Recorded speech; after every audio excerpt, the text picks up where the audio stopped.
Louvado seja nosso Senhor Jesus Cristo. Podem sentar. Estimadas almas, vamos seguir em companhia do nosso amigo Padre Faber e vamos ver nesta tarde como podemos fazer progredir os interesses de Jesus. Começa aqui a dizer sobre o tema: tais são os interesses de Jesus que podemos fazer progredir, ou antes, os que acabamos de apontar são apenas, para assim dizer, exemplos e espécies dos interesses de Jesus. Pode parecer estranho que nosso Divino Salvador se digne servir-se de instrumentos tão fracos, tão vis, para uma obra tão sublime, mas é o mesmo Deus que arrancou pobres pescadores às suas redes para fazer deles apóstolos e enviá-los a converter o mundo. Então, a primeira coisa que o padre realça é a questão da nossa indignidade. Às vezes tem um pouco de falsa humildade nisso. Nós sabemos que Deus é Deus e fora de Deus tudo é mazela. Só existe uma criatura digna fora de Deus. É Nossa Senhora, o resto é tudo manchado, foi ou deixou de ser, mas foi, ela nunca. Então esse negócio de ficar falando que a gente é indigno, é verdade, nós todos somos indignos, mas se Deus nos escolheu, Deus nos capacita, apesar da nossa indignidade. Então quando nós rezamos, Senhor, eu não sou digno, sim, mas rezemos. Quando vamos receber Nossa Senhora em nossa vida, como seus devotos, eu não sou digno. Ninguém é digno de estar com Nossa Senhora, hein? Nem São João, com todo respeito evangelista, era digno. Mas desde o momento que Deus lhe deu, por mãe e custódio da Santíssima Virgem, o fez digno. E desde o momento que nosso Senhor nos deu Nossa Senhora para ser nossa mãe, Senhora, Rainha e tudo para nós, não deixamos de ser indignos, mas temos que honrá-la apesar da nossa indignidade. Então fica esta falsa humildade, é ficar eu não sou digno, e não fazer o que devemos fazer, honrá-la, rezar, interceder pelos outros, oferecer o sangue do Redentor para impedir os pecados.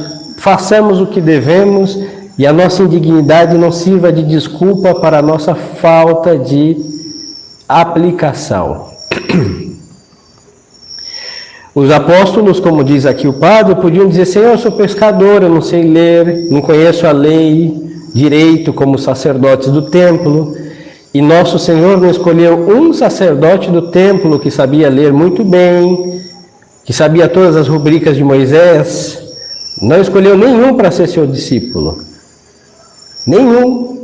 E não vemos São Pedro dar desculpa de ser pescador e ser rude, porque desde que veio o Espírito Santo virou um homem loquaz, eloquente. Sua pregação converteu milhares de pessoas. Ele deixou de ser indigno? Não. Mas aí realça mais ainda a onipotência de Deus, que mesmo com uma caneta estourada consegue escrever perfeitamente, inclusive com linhas tortas. Então a nossa indignidade realça a onipotência de Deus e não sirva de desculpa para não fazer o que devemos fazer em nossa vida, que esses interesses são os de nosso Senhor que levamos a cabo. É certo que temos em nós mesmos muitos pecados a expiar, muitas imperfeições que nos alienam o coração de nosso celeste esposo, e é verdade que não há em todo o mundo lugar em que os interesses de Jesus estejam tão comprometidos como em nós mesmos, mas não obstante tudo isto devemos ser apóstolos, e aqui o padre vai dizer, devemos ser apóstolos apesar disso, e desgraçado de nós se não somos apóstolos.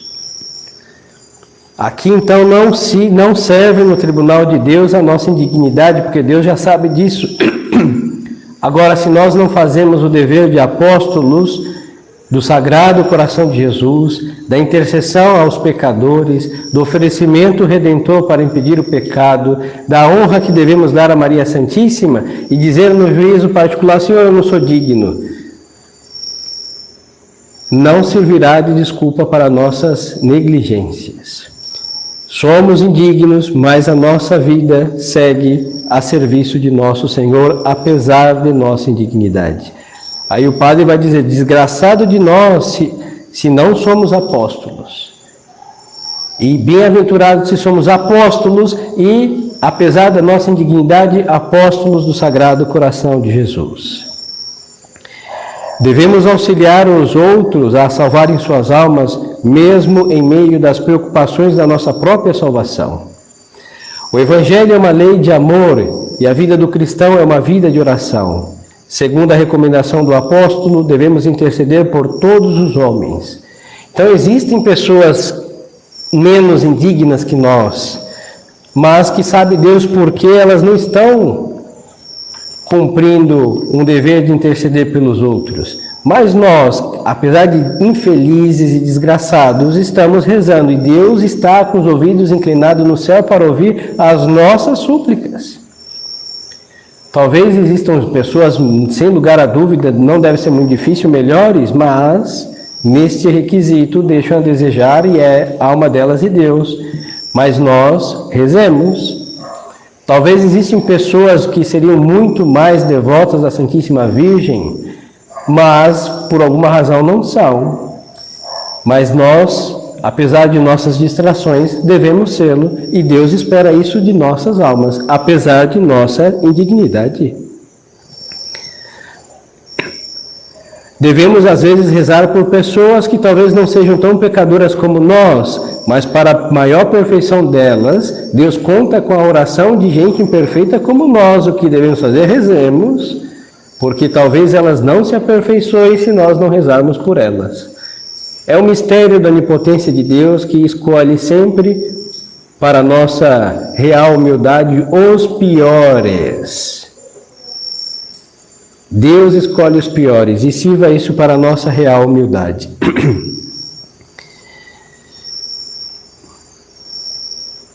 Aí segue aqui o padre a dizer: ainda assim nunca trabalharemos frutiferamente na salvação da nossa alma se nós não nos esforçamos por fazer prosperar os interesses de Jesus nas almas dos outros. Aqui é outro mistério de Deus. Em vez de ficar somente preocupado com a própria alma, quando nós esquecermos a nossa e cuidarmos das dos outros, a nossa vai para frente. É um mistério, hein? Por isso nosso Senhor disse: aquele que odiar a sua própria alma vai ganhá-la, e aquele que amá-la vai perdê-la. Não entendamos mal as palavras do Redentor, porque não quer dizer que a gente vai salvar os outros e se esquecer absolutamente, mas cuidando dos interesses espirituais alheios, a começar dos interesses de nosso Senhor, que deveriam ser os nossos, por ser nosso Redentor. Vamos rezar pelos pecadores. Quem santifica? Aquele que reza pelos pecadores. Vamos estar ali desejosos que os nossos sirvam cada vez mais a Deus. E qual coração vai se inflamar no serviço de Deus? O nosso.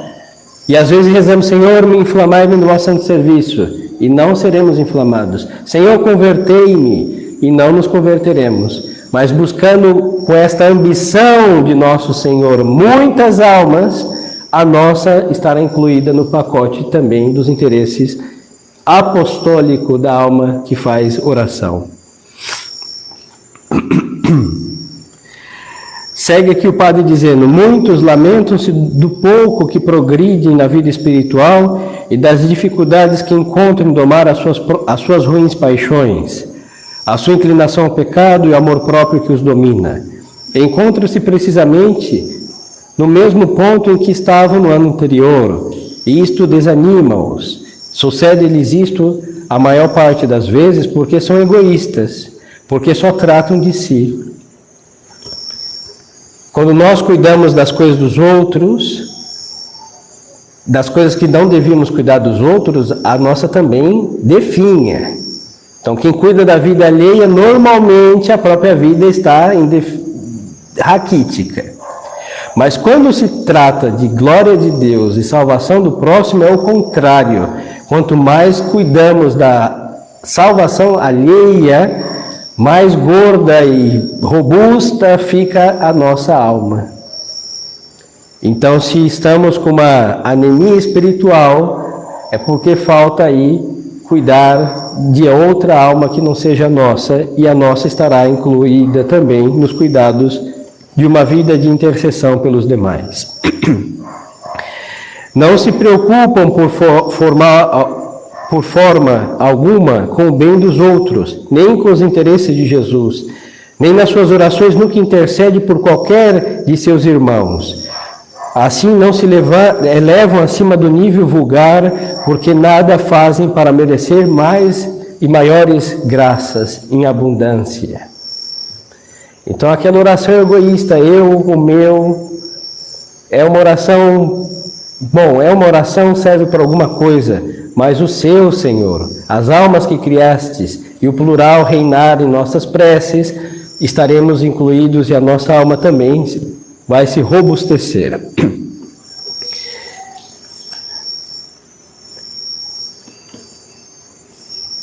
Se esquecêssemos isto, não tardaríamos a descoroçar à vista do pouco bem que parecemos fazer. Os interesses de Jesus, na maior parte, são invisíveis. Em primeiro lugar, é necessário que tenhamos fé no poder da oração. Aí começa aqui, como fazer progredir os interesses de Jesus? Primeira coisa, fé no poder da oração. Ademais de rezar só por nós, de modo egoísta, a nossa alma fica anêmica, mas existe outra coisa, porque muitas vezes, ao rezar por nós e não progredirmos, nós vamos acabar, no final das contas, desconfiando do poder da oração. Por quê? Porque não vemos avanço na nossa alma. Então, rezemos pelos demais. Um dia, quando olharmos para trás, veremos que já avançamos bastante, e a oração generosa vai adquirir, para a convicção do orante, uma confiança, porque vemos que se Deus fez em nós, por que não fará pelos nossos? É a mesma onipotência suplicante da prece que rezou por outros e atingiu a minha alma. Então vamos confiar na eficácia de Deus pela oração que fazemos, mesmo se nós não vermos nas almas dos outros. O fato de não ver não quer dizer que Deus não faz. E quando nós vemos nas nossas, estaremos mais convictos ainda, porque no fundo, do fundo, todo mundo tem o espírito de São Tomé, só crê vendo. E às vezes Deus mostra, não nos outros, mas em nós, para que tenhamos certeza que aqueles pelos quais rezamos também estão progredindo, apesar da nossa miopia, astigmatismo ou qualquer enfermidade nos olhos da nossa alma. Então, para fazer progredir os interesses de Jesus, primeira coisa a fazer, grande confiança no poder da oração. É o maior apostolado que existe. A pregação, mesmo se tivéssemos missionários, há milhões de missionários, que pregassem para todos e cada um dos mortais, só se converteriam aqueles que esta audição da palavra de Deus estivesse regada de orações de alguém. E nosso Senhor nos dá um exemplo disso. Antes de pregar, o Evangelho diz que nosso Senhor, em certas ocasiões, tinha passado a noite inteira sozinho no monte. Não para que a sua pregação tivesse eficácia, porque a palavra de Deus é a palavra de Deus, mas para dar-nos exemplo que não podemos desassociar a pregação da oração. E quem dá eficácia para a pregação? A oração, que é o regar, o cultivar, o desenvolver a semente da palavra de Deus pregada.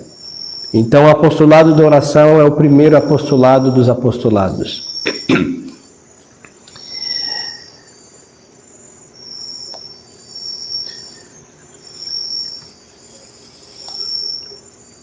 Tomemos, para exemplo, a oração de Santo Estevão na ocasião em que o apedrejavam. Teve como resultado a conversão de São Paulo, que até então conservara os costumes dos seus verdugos. Consideras agora todo o bem que São Paulo fez, bem que vai perpetuando dia a dia e que continuará até o fim dos séculos, pois o bem obrado por São Paulo é também obra de Santo Estevão. Lembremos-nos, São Paulo era o perseguidor dos perseguidores de Cristo. Santo Estevão foi executado baixo a sombra de Saulo. E o que Santo Estevão dizia ao ser apedrejado? Pai, perdoa-lhes porque não sabem o que fazem. Exatamente como Nosso Senhor rezou pelos seus. Depois de terem matado o diácono Santo Estevão, protomarte, deixaram as vestes ensanguentadas do diácono aos pés de Saulo. São Paulo teve as relíquias de Santo Estevão, seu sangue, e teve a sua prece. Quando ele cai do cavalo, quem rezou por ele? O glorioso protomarte. Quando São Paulo sai convertendo judeus, gregos, etc., quem é a causa deste apóstolo? A prece de Santo Estevão. Os senhores veem o poder de uma oração? Inclusive para um inimigo, o inimigo cruel de Cristo era Paulo, e ele confessa: fui perseguidor dos perseguidores, ou seja, mais do que qualquer outro. E quem derrubou São Paulo e o fez surgir apóstolo? Santo Estevão, por uma breve oração antes de fechar os olhos e ver a Deus sem jamais deixar de vê-lo. Do mesmo modo, certa pessoa se recomenda às orações para obter a remoção dos obstáculos que impedem de seguir a sua vocação para a vida religiosa, por exemplo, para o estado eclesiástico, e numa das nossas piedosas orações, Deus digna-se atender às nossas preces. Este homem vem a ser padre, por exemplo, salva centenas de fiéis, estes salvam outros que se ordenam ou entram numa ordem religiosa, ou que no mundo se tornam pais e mães segundo o coração de Deus. Os efeitos das nossas orações estendem-se assim mais e mais e alastram-se talvez até essa noite terrível em que o mundo despertará para ver Nosso Senhor como Supremo Juiz. Então, os senhores veem como é importante rezar por um pecador. Ele deixa de ser pecador, se transforma em um grande pai de família, terá bons filhos e vai assim proliferando a eficácia da conversão de um, e quem no céu terá o mérito e glória de tudo isso? Aquele que rezou por aquele pecador que se converteu. E poderá essa alma que intercedeu morrer na miséria espiritual? Impossível. Pelos merecimentos de sua prece que converteu, e vai alastrando assim o Evangelho de Nosso Senhor para incendiar os demais, aquele que rezou por este também será beneficiado. Por conseguinte, não nos devemos prender tanto com frutos visíveis e os resultados públicos. O que o mundo chama desgraça reverte muitas vezes em vantagens para Jesus. Por exemplo, um homem que tem que sofrer muito por ser católico, vós pedis por ele, a injustiça faz o seu caminho, os protestantes triunfam e mostram-se mais altivos, mais insolentes que nunca. Vós julgais que a vossa oração não foi escutada, e contudo o vosso erro não podia ser maior. Jesus quis fazer daquele homem um santo, e é conveniente para ele ficar sendo vítima inocente daquela injustiça. Isso serve para a tradição, hein? Quantas vezes, às vezes, por uma palavra, alguém encontrou o caminho da fé católica sem mazelas, e por isso todos os amigos viraram inimigos, os pais viraram verdugos, e às vezes falamos: Senhor, mas é necessário que isso aconteça, e aquela alma com a nossa prece será muito mais santificada, e o preço a pagar é a perseguição que acompanha todos aqueles que servem a Deus. Contudo, pelos merecimentos de vossas orações, Jesus concedeu-lhe uma abundância de graça a que ele correspondeu. De sorte que vosso Pai nosso e a nossa Ave Maria lhe mereceram nos céus um lugar mais elevado, e na sua coroa cintilará uma pedra preciosa que não brilharia de outro modo se não tivesse sido perseguido. Então, queridas almas, tenhamos aqui para levar à realidade os interesses de Jesus, o poder da oração, que é onipotente. Nosso Senhor disse: pedi e recebereis, procurai e achareis. Quem pede, recebe, quem procura, acha. Então, não devemos achar que nossas orações, sejam elas quais forem, são coisas insignificantes, desnecessárias, por partirem de almas miseráveis como nós, que elas são desprezíveis, de modo algum. Se assim fora, o diabo não teria tanto horror das pessoas que rezam. As pessoas que trabalham muito, inclusive para a glória de Deus, pregando, divulgando folhetos, o diabo, olha, não está nem aí com elas. Mas quando vê alguém de joelhos, é o alvo dos seus ataques. Logo, o joelho dobrado lhe causa mais horror e inutiliza mais as suas investidas do que distribuir papéis, fazer site e ter todas estas obras sem desacreditá-las. Serve para alguma coisa. Mas a mais e mais eficaz é o poder da oração, que leva a cabo a realidade, os interesses de nosso Senhor. Então peçamos a Nossa Senhora essa graça. Maria Santíssima, Virgem orante. Em Jerusalém, se alguém perguntasse quem era Maria, filha de Ana e Joaquim, talvez quem a conhecesse seria somente a sua vizinhança. Não era conhecida por sua eloquência, títulos de honra, mas os céus inteiros conheciam Maria Santíssima porque estava de joelhos mais do que as filhas de Sião. Conheciam, sim, o demônio olhava Jerusalém e se dizia: essa mulher é diferente das demais.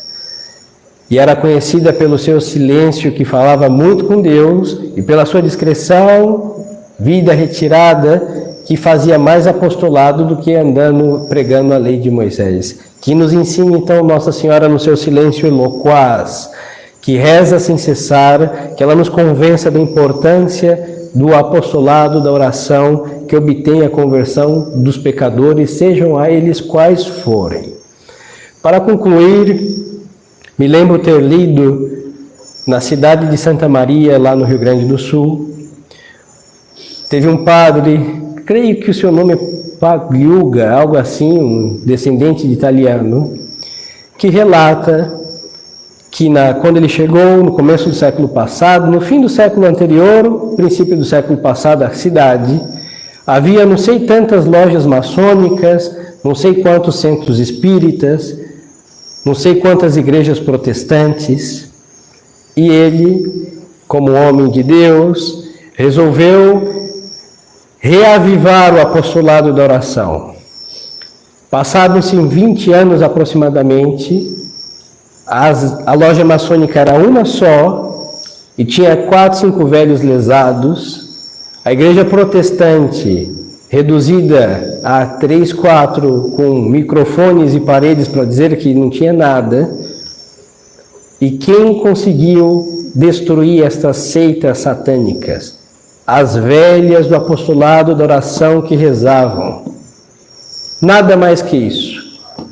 Para os senhores terem convicção que esta fita do pescoço e o manual que tem em mãos é uma espada que vai digladiar o mundo inteiro e cortar as cabeças dos inimigos de Deus. Que Nossa Senhora nos dê a graça de vislumbrar essa vitória da oração. Louvado seja nosso Senhor Jesus Cristo. Em nome do Pai, do Filho e do Espírito Santo. Amém.